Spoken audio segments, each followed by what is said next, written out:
Bonjour et bienvenue dans ce nouveau numéro de la semaine du moucheur.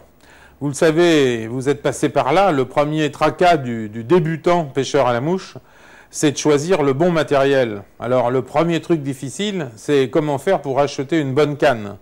Alors écoutons les conseils d'Éric et tentons de faire le bon choix. Aujourd'hui, en technique et matériel, je voudrais surtout m'adresser aux débutants qui voudraient partir acheter sa canne à mouche.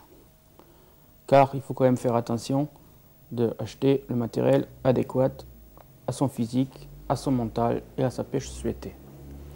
Il faut savoir que déjà votre mental et votre caractère décident d'acheter une canne molle ou rigide.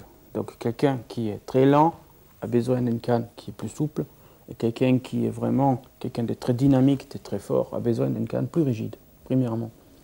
Ensuite, je voudrais démystifier un peu les prix. Vous avez des cannes à 100 francs, vous avez des cannes à 4 000 ou 10 000. Bon, je vous parle ici uniquement des cannes en carbone. Alors, quels sont les caractères, quelles sont les choses qui sont importantes à savoir?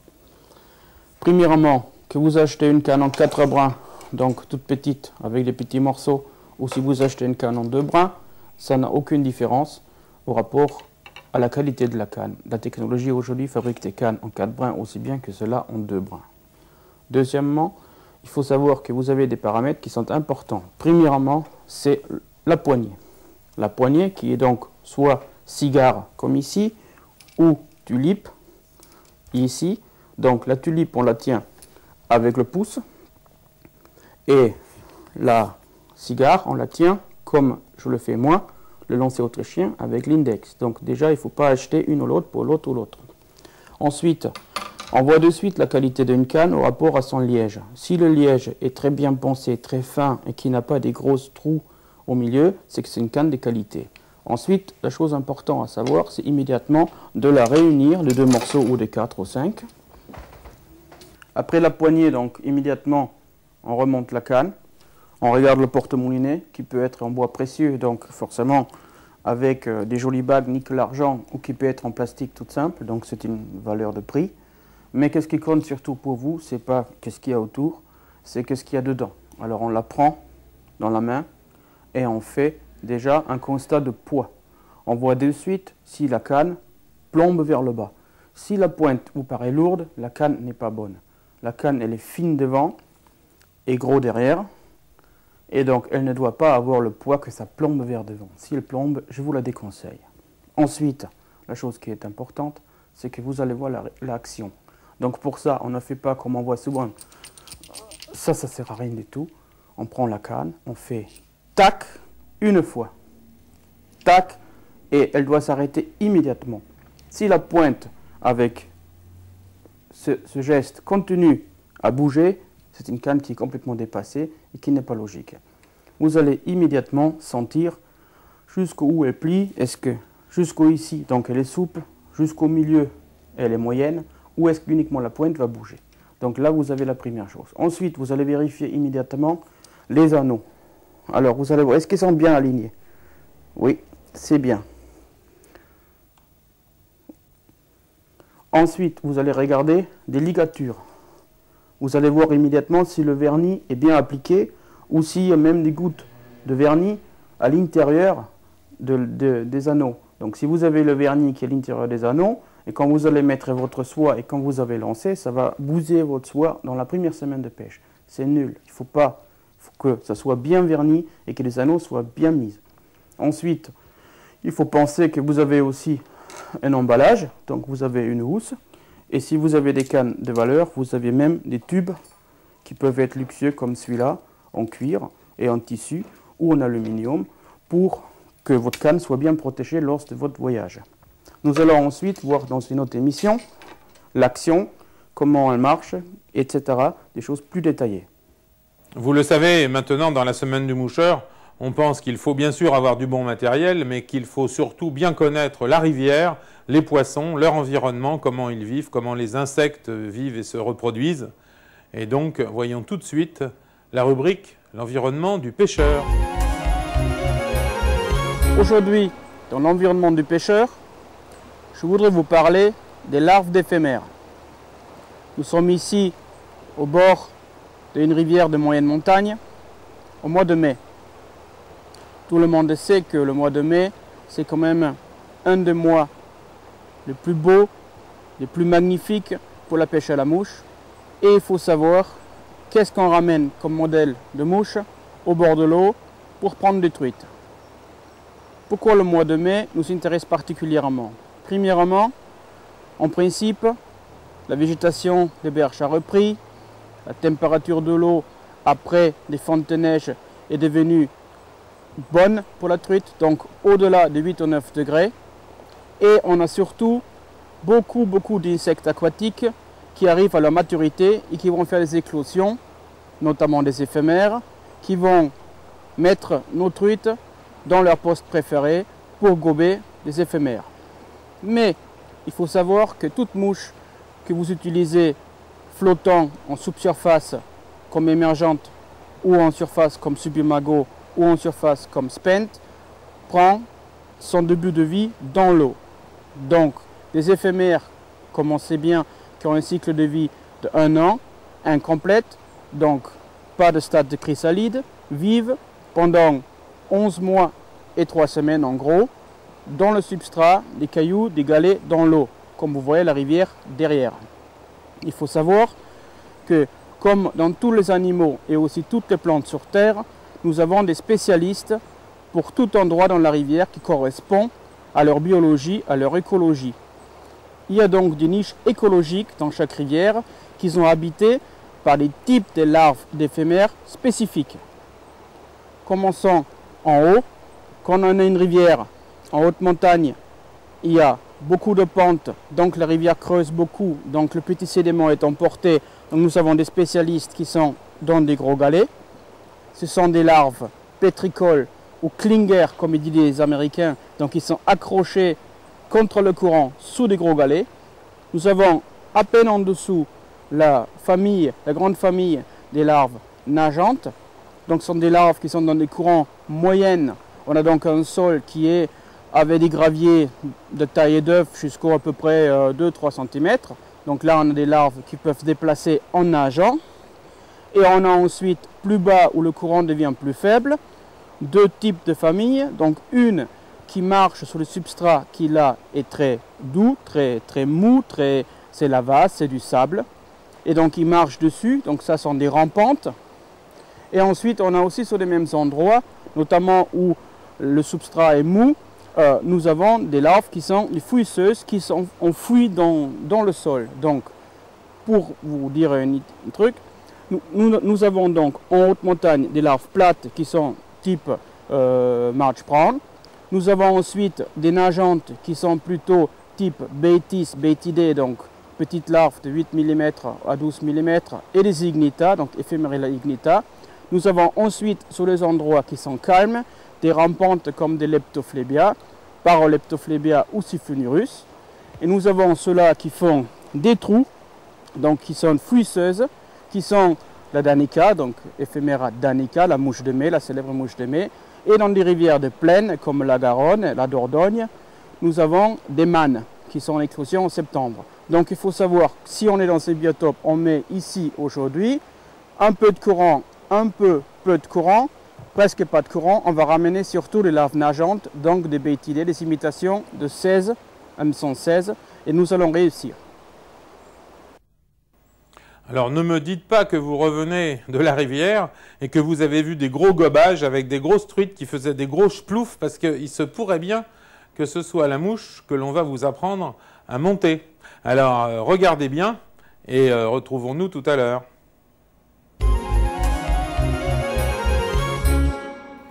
La mouche de cette semaine est encore une mouche indispensable, comme toujours d'ailleurs. Aujourd'hui, je vous parlerai de l'émergente de Sedge en subsurface, donc le pupa de Sedge flottant.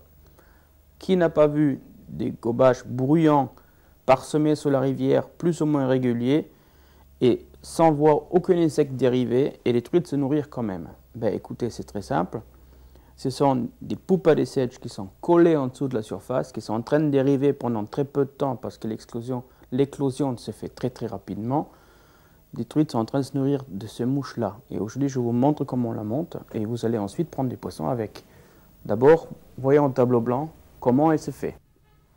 En effet, quand vous avez la surface d'eau, vous avez l'émergente qui monte, ici, et qui reste collée juste en dessous. Donc, notre mouche va imiter cette émergente qui est ici, là, et qui va flotter là. Alors, on la monte comment? Un hameçon spécial K10. Donc, il est rond, cet hameçon. Il n'est pas droit comme les autres. Ensuite, nous faisons l'abdomen. Aujourd'hui, nous allons le faire en body gills, mais ça peut être aussi du dubbing ou autre chose. Donc, ça, c'est l'abdomen. Ensuite, nous allons fixer une portion de plume qui va ensuite fermer la boîte à ailes.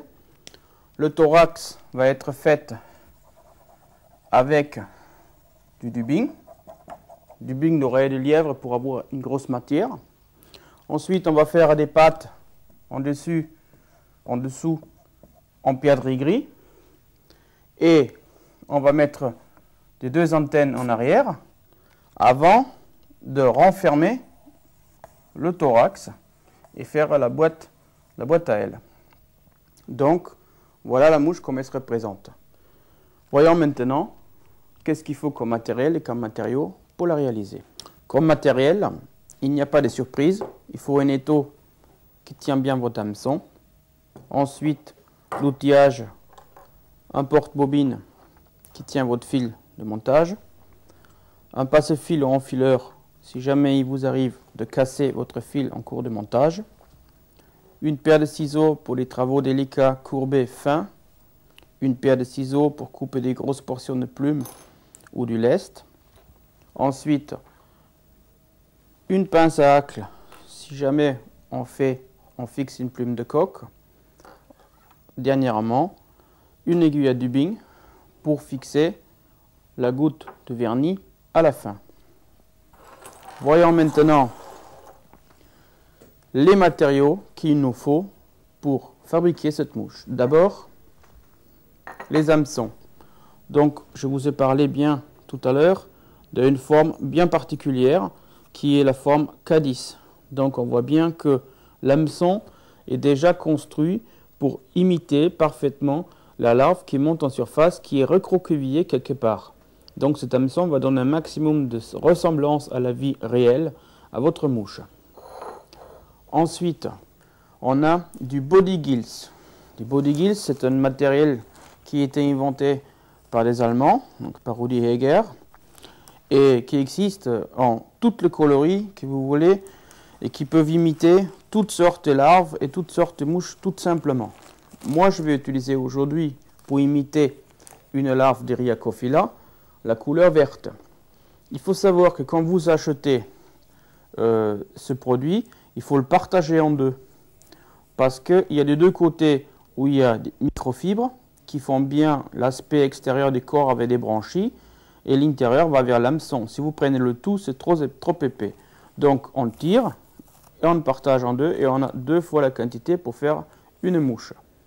Ensuite, pour réaliser des pattes de votre émergente, on va prendre du pierrerie gris, qui évidemment on a tué en bosse et qui a fini avec du chou blanc dans une casserole superbe.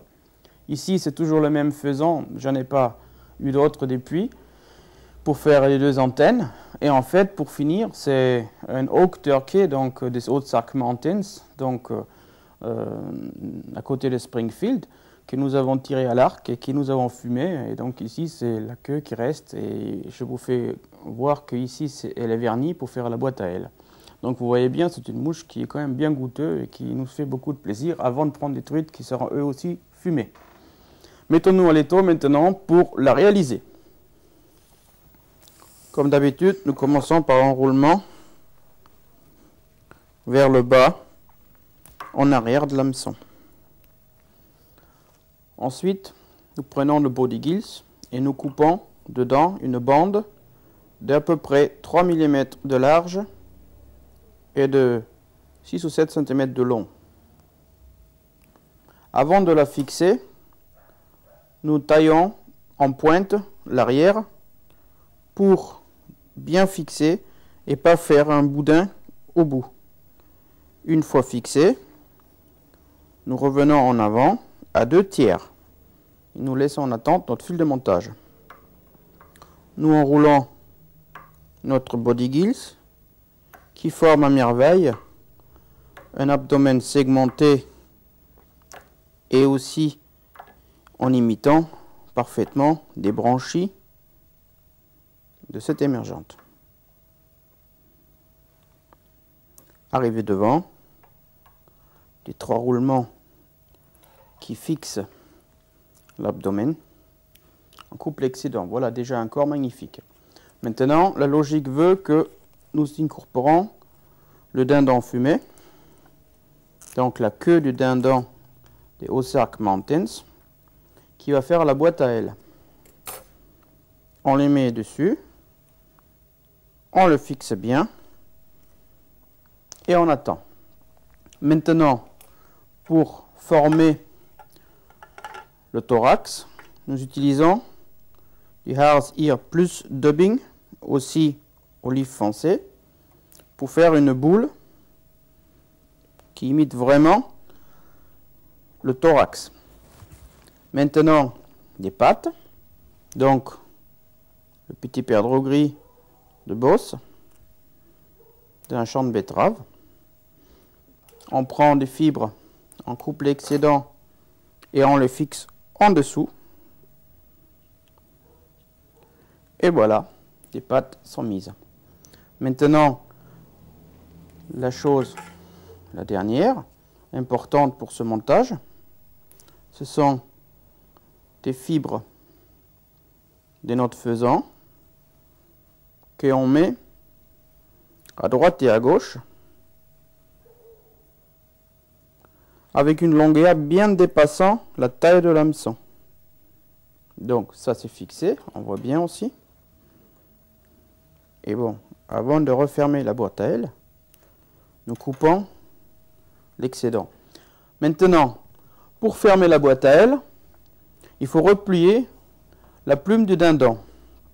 On prend donc le doigt, avec l'ongle on appuie et on casse en quelque sorte la plume vernie dessus pour faire vraiment une boîte à ailes jolie. Vous voyez, c'est superbe. On fixe devant. Avant de faire la tête, on va couper le trot de la portion de plume de dindon. Voilà. Maintenant, on fait la tête avec du fil noir. Et avec 3 demi-clés, on termine cette mouche irrésistible pour les truites en train de se nourrir des émergentes des sedges en soupe surface.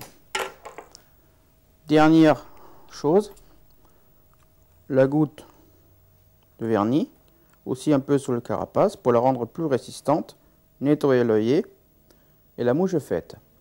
Sachez que cette mouche pêchée des soirées pendant les éclosions des Rhiacophylla ou des hydropsiches, avec un bas de lignée non graissé juste en soupe surface, vous donnera beaucoup de plaisir et vous allez prendre beaucoup de gros poissons avec des remous inoubliables. Et les combats sont toujours extraordinaires. Bonne pêche, et si j'ai une mouche à choisir, c'est évidemment cela que je pêcherai tout le temps. Bon, alors il est temps d'aller prendre l'air. Prenons le matériel et partons au bord de l'eau. Et faisons comme la tendance l'indique actuellement, comme on le voit dans un certain nombre de revues. C'est le moment où les aloses montent dans les estuaires. Nous aussi, on va voir s'il est possible d'attraper une de ces grosses bestioles.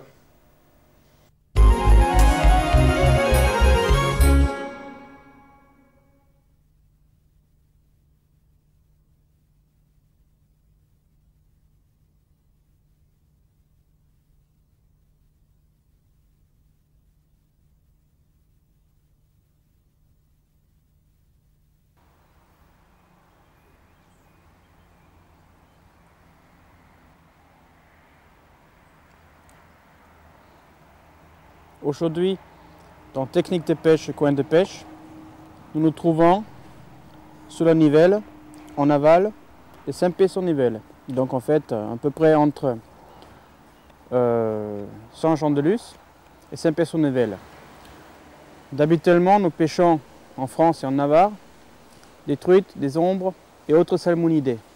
Aujourd'hui, nous avons choisi de taquiner un poisson d'une famille qui est peu connue des pêcheurs à la mouche, un poisson des cloupéidés, l'alose, la vraie alose. On sait bien que, notamment à Agen, sous la Garonne, il y a déjà des pêcheurs à la mouche qui essayent, et qui, pas seulement essayent, qui prennent ces poissons-là. Mais ici, dans cette petite rivière, nous allons essayer d'en prendre. Pour réaliser aujourd'hui cet exploit, car il faut vraiment dire dans les Pyrénées-Atlantiques, c'est pas souvent qu'on prend des aloses à la mouche. Nous avons invité Philippe Pougette qui est en train ici de lancer son streamer donc dans une virage où on a vu tout à l'heure un banc d'aloses qui est par terre. Donc on va apprendre comment il pêche, avec quelle canne, quelle mouche. Regardons lui faire.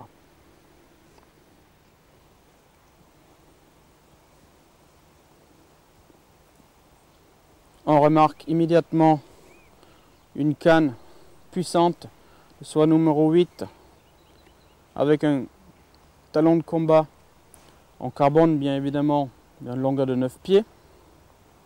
Il préfère ici, vu que l'eau n'est pas très profonde, on a à peu près 1 mètre à 80 cm de fond, une soie flottante, un bas de ligne assez court, avec de préférence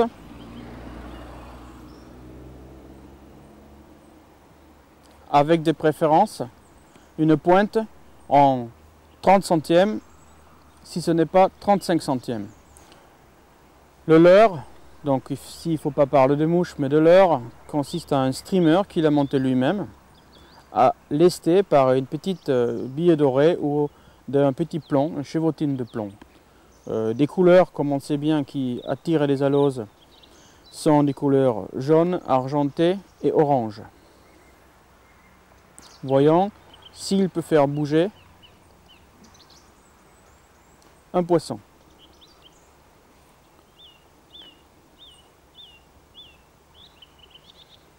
Il est extrêmement difficile de lancer ici avec la végétation des berges et la rivière est très encaissée.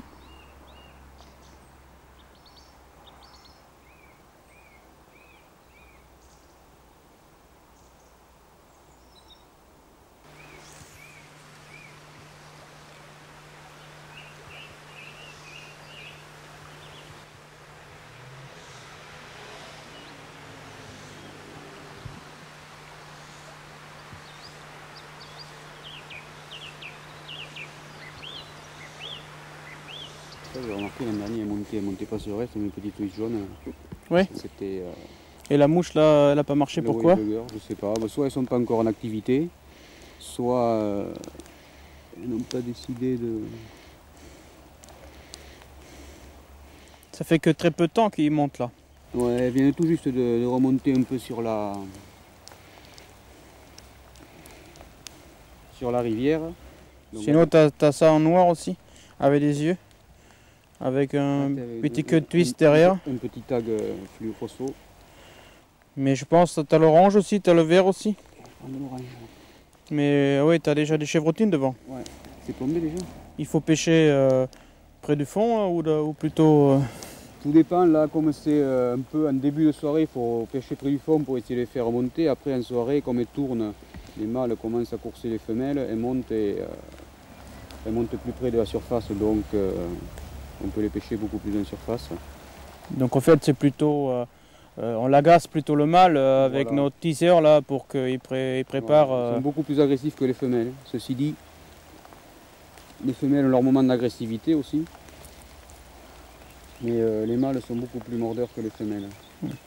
Et pour venir ici, bon, aujourd'hui on n'a pas des conditions optimales comme d'habitude, d'ailleurs on a l'habitude dans cette émission, mais si un pêcheur veut venir ici pêcher la nivelle, c'est à quelle période que tu considères que c'est bien? Ben, les montées d'alose sont un peu en fonction de la température de l'eau. Dès que l'eau commence à atteindre 14 degrés, c'est-à-dire à partir du mois de mi-mai, Entre mai et juin, les aloses devraient commencer à être présentes sur la nivelle si elles n'ont pas été trop cassées en mer par les filets, comme tous les poissons migrateurs d'ailleurs. Mais ça peut varier d'une année sur l'autre, les remontées ne sont pas régulières.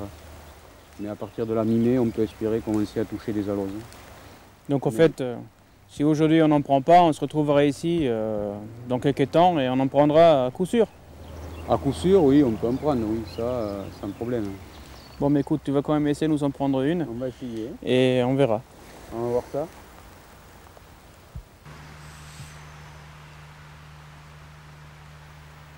Alors bien sûr, sous la caméra, Philippe n'a pas eu de chance.